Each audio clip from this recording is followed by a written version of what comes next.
This is how you manually open the garage door in your Tesla using MyQ.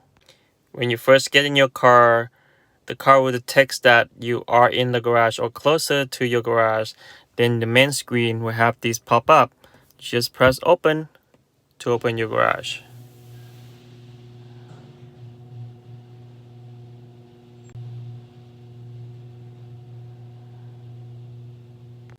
And you can also manually close it too.